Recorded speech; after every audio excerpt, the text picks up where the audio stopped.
दोस्तों, मैं सर्वदेव सिंह उर्फ डॉक्टर सर्वदेव सिंह आचार्य कलाम, अधिवक्ता हाई कोर्ट इलाहाबाद, दत्तक पुत्र महामहिम राष्ट्रपति भारत, शोधक एवं प्रशिक्षक, शारीरिक मानसिक योगाभ्यास एवं प्राणायाम, राष्ट्रीय संयोजक अध्यक्ष भारतीय इंसाफ पार्टी यस। आप सभी को सप्रेम नमस्कार के पश्चात हम आप लोगों के समक्ष एक प्रासंगिक विषय पर चर्चा करना चाहेंगे और निष्कर्ष पर पहुंचना चाहेंगे। आज हमारी कैबिनेट की सरकार जो युवतियों एवं छात्राओं के मैरिज एज है, वैवाहिक जीवन का आयु सीमा है, उसको 18 से बढ़ा करके 21 वर्ष करने के निर्णय की तरफ बढ़ रही है। इस निर्णय पे पहुंचने से पहले सरकार को ऐसे प्रासंगिक पारिवारिक विषय पर पॉजिटिव, सकारात्मक, नकारात्मक सभी पहलुओं पर दृष्टिकोण रखना चाहिए, दृष्टिपात करना चाहिए, विचार विमर्श करना चाहिए। लेकिन ऐसा लग रहा है कि बहुत ही हड़बड़ी में ये निर्णय लिया जा रहा है, जो कि किसी भी तरीके से औचित्यपूर्ण नहीं है। इसके कुछ नकारात्मक पहलू हैं, कुछ नकारात्मक पहलू ही नहीं बल्कि 100% नकारात्मक पहलू ही व्याख्यात्मक दृष्टिकोण से सामने आ रहा है। जैसे वैवाहिक जीवन एक पारिवारिक दायित्व, सुरक्षा और पारिवारिक निरंतरता के लिए अपने मातृ पितृ धर्म निर्वहन से जुड़ा हुआ है, जिसमें कि यद्यपि सरकार ये निर्णय लेने जा रही है, या पूर्ववर्ती सरकार भी निर्णय लिया था कि 18 वर्ष, और वर्तमान सरकार, केंद्र सरकार भी निर्णय की तरफ बढ़ रही है कि 21 वर्ष, जो किसी भी तरीके से औचित्यपूर्ण नहीं है। किसी भी बच्चे एवं बच्चियों का जो सबसे महत्वपूर्ण दायित्व जिनसे जुड़ा हुआ है, वो परिवार, माता पिता से जुड़ा हुआ है। वास्तव में वही नैसर्गिक बच्चे बच्चियों के शादी विवाह एवं भविष्य से निर्णय के लेने के अधिकारी हैं। उनकी सुरक्षा, संपत्ति, तमाम दृष्टिकोण से वही निर्णय लेने के अधिकारी हैं, जो नैसर्गिक भी है। लेकिन हमारी केंद्र सरकारें इस नैसर्गिकता को ताक पर रख करके विधायी जामा पहनाने का प्रयास किया है, जो कि गलत है। वास्तव में ये एक फ्लेक्सिबिलिटी निर्णय होना चाहिए कि जो नैसर्गिकता मानव जाति में या किसी जीव जाति में एक एज के बाद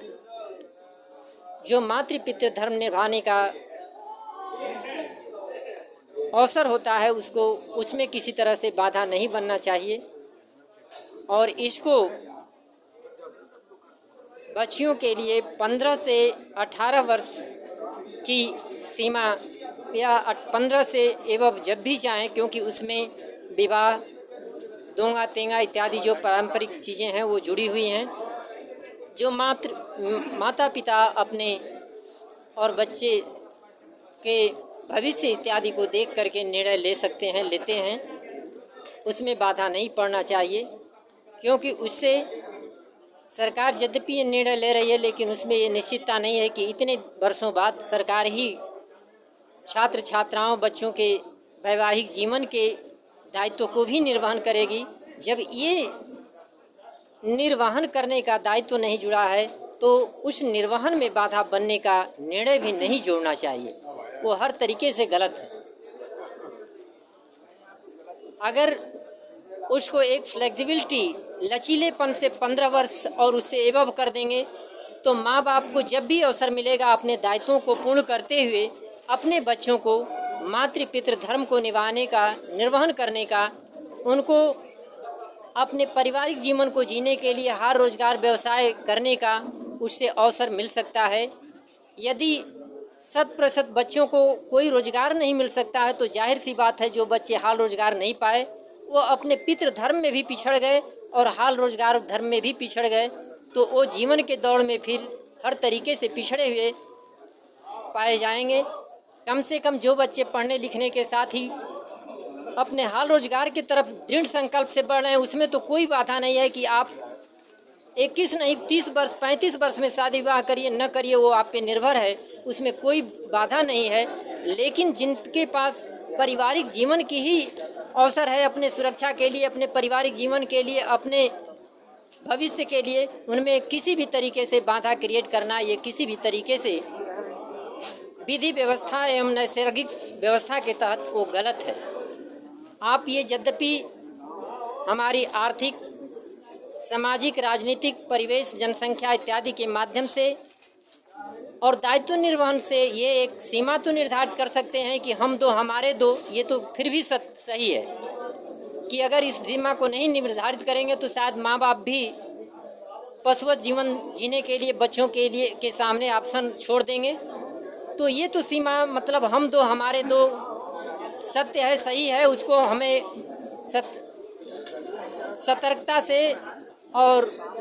दृढ़ता से लागू कराने का दायित्व निर्वहन करना चाहिए। लेकिन किसी भी तरीके से पारिवारिक जीवन में